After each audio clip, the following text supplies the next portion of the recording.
You'd be pretty happy with how Werribee went on the weekend, wouldn't you, Stoney? Yeah, I've got a bit of a superstition, actually, Finey. I don't tell too many people this, but I actually don't like going watching my side play. It's something I've had back from my junior days that that's the sort of thing. Every time I go to a game, Werribee loses. Every time I don't watch, they win. So I'm happy to stay away, happy to work in the background, but it was a great result, and I think the coach will be pretty happy. So you didn't go on the weekend? No. Oh, so as we welcome Scott West, the coach of the now high-flying Werribee Tigers, who really are looking to put themselves into this season in a very big way. Scotty, the good news for you is that Stoney's not going to come to any more games. Good evening, gentlemen, and yes, with the advice I can give you, stay away. I will, for sure. You came up on the weekend against Sandringham. Now, Sandringham have been a good team this season, a top 4 side. They boast a number of currently, AFL quality footballers, players like Farron Ray, Brett Peake playing in the game, as well as some very good youngsters that have been pressing for selection for St Kilda. To come away with such a powerhouse victory, is that your best win for the season, and is that the sort of football that you expect from your boys? Yeah, look, for me, it was one of our best. Just the fact that you're right with the Sandringham team. Obviously it's quite followed us for 2 or 3 weeks, as you do with every team that you're coming up against. But we probably changed the way, or probably a little bit of my philosophy on the way I would match up a team for the Sandringham game. Hence the reason, or hence the how I rated them. But the way I think not only we defended the game, but we obviously took the game on was really pleasing from a coaching point of view. Scotty, just going back a bit to your Melbourne experience of obviously your development coaching out there, how much did you learn about the modern game in the time you spent at Melbourne? Look, I think obviously being in the AFL system and seeing a lot of football, not only from your own team's point of view, but watching a lot of other clubs, I think you get a real grasp of where the game's at. And I think if you even ask the punter on the street, I think they know where the game's at.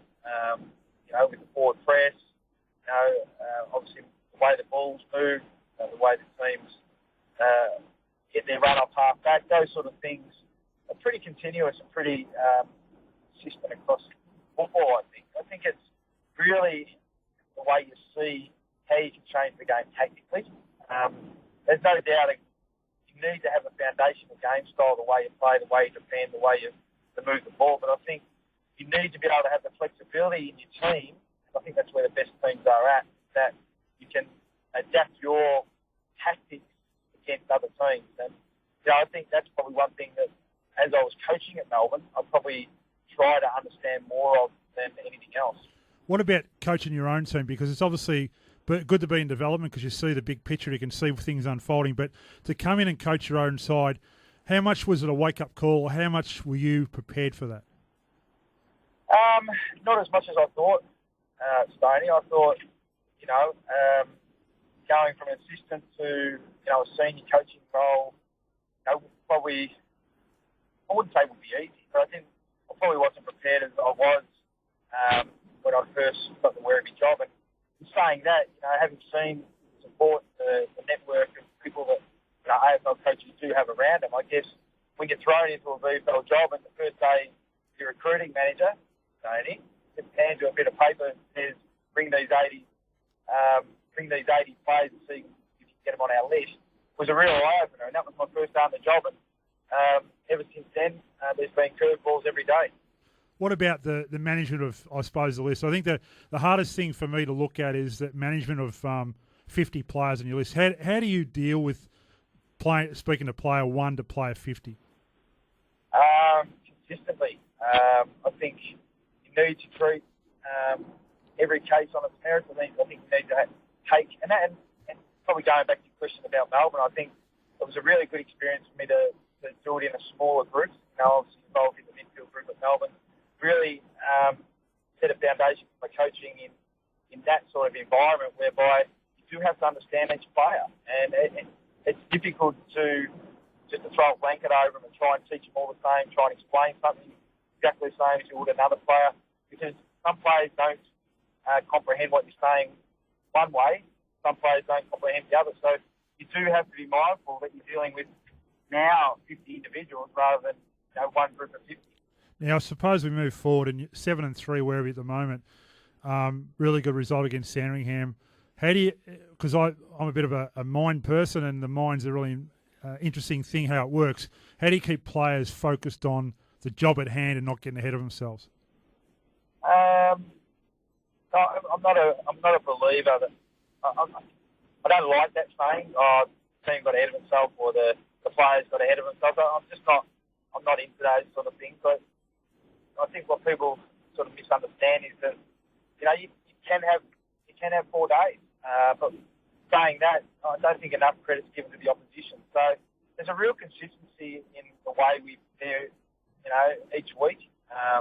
There's a real consistency in the way we coach the players and our expectations on them. There's no greater expectation on the best player there is for the 23rd player, or there's no greater expectation on the group playing the top team or the bottom team. It's about going out, controlling a lot of what you can control, and obviously you're going to be throwing curveballs during that period. But, if you've got, enough steady heads around the place, it can get thrown. We're speaking to Scott West, coach of Werribee. Scott, I know I can pick all the winners this weekend in the VFL. I am certain that the teams that win will be the teams that keep their head over the ball the longest, that are committed to getting their hair mussed and really getting to the bottom of the pack, because it's going to be pretty unfriendly conditions out there. A lot of these grounds, you're playing at Windy Hill, and that ground has now been opened up with, stands no longer there. So it's going to be a case of less skill, more guts will win the 4 points at every venue this weekend, I reckon. Yeah, no doubt about it. I think, our training was compromised tonight just for the fact that, there's 3 inches of water on the ground, and obviously you've got to manage your players, and at this time of year, the best bet for us was to do a fair bit of work inside and minimal work outside. And, you forecast forward a couple of days, and I think the weather's getting too much better. I know it's going to rain a fair bit tomorrow, and not quite sure on Saturday, but the ground's going to be wet enough. I think how you describe footy, even this weekend, I don't think it's too different in any other weekend, whereby the team that wants to footy the most wins games. But, I guess when it's wet, slippery and uncompromising on a small ground, I think it's certainly more defined in these games. You've got a player who's played a lot of football for you this season that I take a lot of calls on after North Melbourne games, especially when North Melbourne haven't performed as their fans would like them to perform. His name is Cam Pedersen. He surprises a lot of us by the fact that he hasn't been able to get many senior games with North Melbourne this year, but seemingly at Werribee, he has played very, very good football. Yeah, you're right. I'm loath to talk him up too much because I don't want to lose him. But, yeah, look, he's been absolutely terrific, Cam. I think, I'm not privy to information on why he's not playing senior football. But all I know is that when he does come and play at the Werribee Football Club, his attitude and the application to what we want to achieve on the field each week's just first class. And, it's very tongue-in-cheek, but I won't talk him up because I love seeing the Werribee players get an opportunity to play senior football. And, we take a lot of pride in trying to, obviously with our relationship with the Kangaroos, which is a great one, try and get as many players playing good football so that they do get promoted. Scotty, just with the competition, have you been surprised? Oh, you would have seen the competition when you were at Melbourne, but have you been surprised close up how the competition is or how good it is? No, not really, Stoney. I think, it's fair to say it's probably, I'm probably biased, but it's probably the second best tier competition in Australia. So I'm not surprised at all. You've got a lot of, you've got AFL young talent coming in. You've got mature age AFL players coming in, and you've got fringe mature players that really want another go at AFL footy that are playing VFL. So when you put all those combinations together, you're going to get great games. We've played in some terrific games of football. Where the balls move really well, the defence tackle, a lot of goals scored, and it's been really pleasing to see the standard. One last one for me, mate. Just with the coaches box, and I'm really always interested about the coaching moves on the ground and what happens. How challenging is it coaching each week? How much do you have to be on the ball with other coaches trying to out-coach you, and how does that work? Yeah, look, it is interesting. I think from studying games and doing the homework, I think you probably get a little bit of a trend on what teams do when the game's in certain situations. And you can only go on what you see consistently. So they throw something, throw something left field, such as against Williamstown, Peter German put Zephaniah Skinner in the ruck. Now, I hadn't seen it.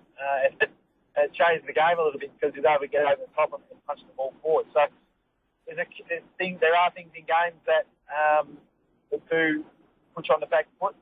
But I think you need to instill in your players the confidence that what we're trying to achieve, the way we're going about it, will get through those situations.